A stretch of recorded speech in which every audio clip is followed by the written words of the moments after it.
and DIP extension. I told you the interossei and the lumbricals do that. I give you a nice picture of what that looks like. Okay, extend. Remember, they're coming up from either side. You're going to see that in cadaver lab. So what I'm going to do is I'm going to say, Kelly, make a duckbill. Hold. Don't let me move you. I'm going to hold at the MCP joint, and I'm going to try to push her IP joints down. Where should her thumb be? Thumb doesn't matter. It doesn't matter? Nope. Okay. Again, these are tiny, tiny. What do you see how tiny these are? Okay, so you're not going to push down to break the muscle, you know. And when someone does have an injury to these muscles, it's very easy to break them out of it. You know, they're not... Right. They usually can't even get into position. Yeah. So if somebody has an interossei and lumbrical weakness, and I say make a duckbill, they're doing this. I'm like, no, no, no, do this, and I'll try to place them in that position. They can't hold it. Can't get this motion. Yeah, yeah. So that's an easy one, right? Exactly. Okay, so let's see. Digit PIP flexion. What does PIP flexion? Flexor digitorum superficialis. Okay, so the superficialis is linked. Okay, there are 4 tendons. Okay, and a muscle belly. So in order to rule out the profundus muscle that can also, because it does the tip, and I don't want the profundus muscle to work, what I'm going to say to Kelly, I'm going to put her hand on the table, and I'm going to say, hold the other finger straight, and say, bend down. Okay, can you see that there's no profundus pull when I block out the profundus this way? All right, so what you have to do if you're testing the superficialis, PIP flexion, you need to hold the other fingers in extension and just ask her to pull down. Okay, see there's no profundus working, it is only the superficialis. Kelly, hold. Okay, you'll try that on your own, but if you don't block it, when she comes down, Kelly, bend down for me. Okay, watch. When I start to do this, see how that tip starts, the DIP starts to pull in, the profundus starts to pull in, because it's right under there. So the only way to rule out that profundus is to hold the other fingers down. Now, a number of us don't have an independent superficialis for the little finger. Can you bend? No. I don't either. So I won't ask you, but you have it in this one? Oh, how cool. Can you? All right, so I would never ask you to test the little finger, okay, for this. But see, I don't have it, and that, nor does Kelly on this finger, and that does not mean that we have any problem on ourselves, okay? It's just the way that right, it's just the way we are. So if I ask you, I'll ask you to test one finger.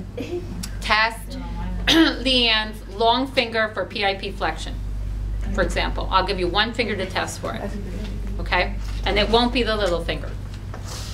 All right, okay, so digit DIP flexion. This one's really easy. Hold the PIP straight and ask her to bend. Bend for me, hold, okay? Hold the PIP straight, bend, and try to get her out of the position. PIP straight, bend, and hold. Okay? Nice and easy. Okay, let's see. For the previous one, you asked them to hold as well, right? Yes, always hold, and then you try to push them out. You just don't have to hold very long because these guys don't. You know, it's not. These aren't big muscles. Okay. Okay. Thumb radial abduction. Okay. Radial abduction. What was the muscle that did that?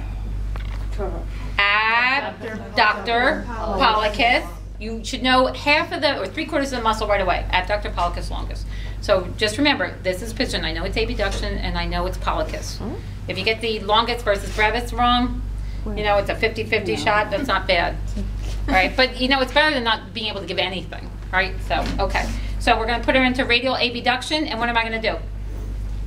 Hold this position. Don't let me move you. That's it.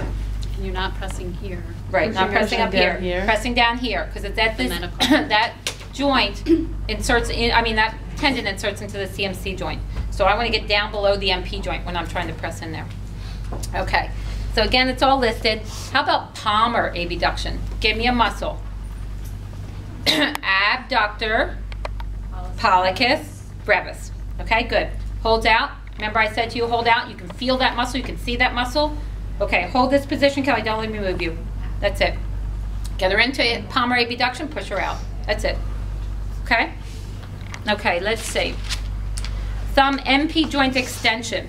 Okay, this is a little tough, okay, because the tendon and muscle that straightens the IP joint is really, really strong. So what we're going to do is put her into position. See how I put her into position? Kelly, bring your thumb back like this and hold. Okay, Kelly can do this. Many of you won't be able to do this. It's really interesting. Many of us will be down here. Whatever you are, that's what's normal for you. Okay, hold this position, don't let me move you.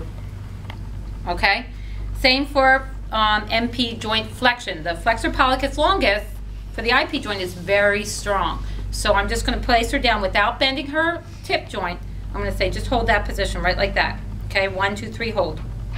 Okay? Okay, let's do IP joint extension and flexion of the thumb. We're just about done. Okay, Kelly, straighten your thumb tip. Hold. Kelly, bend your thumb tip. Hold. That's it. We're done. Oh, that's it. That's it.